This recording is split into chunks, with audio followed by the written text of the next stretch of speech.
మంగళవారం నాడు హుజూర్ నగర్ రామస్వామి గుట్ట నిర్మించిన ఇందిరమ్మ ఇళ్లు పరిశీలించారు. రాష్ట్ర నీటిపారుదల పౌర సరఫరాల శాఖ మంత్రి ఉత్తమ్ కుమార్ రెడ్డి కార్యక్రమంలో జిల్లా కలెక్టర్ తేజస్ నందలాల్ పవార్, జిల్లా ఎస్పీ నరసింహ, గృహ నిర్మాణ శాఖ అధికారులు, స్థానిక ప్రజాప్రతినిధులు తదితరులు పాల్గొన్నారు.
సారీ మీరు సరిగ్గా రాస్తున్నా. ఇంత పెద్ద కాలనీ కడితే అసలు ఎక్కడ ఎన్నడూ మెయిన్ పేజ్ అవ్వకండి.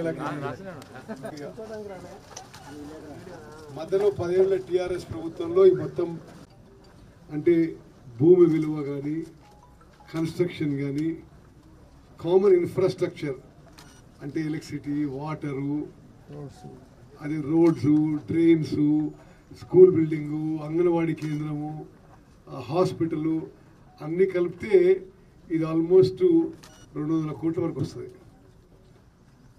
ఇక్కడ 2160 సింగిల్ రూమ్, ఒకటే రూమ్ ఫ్లాట్ కడుతున్నాము.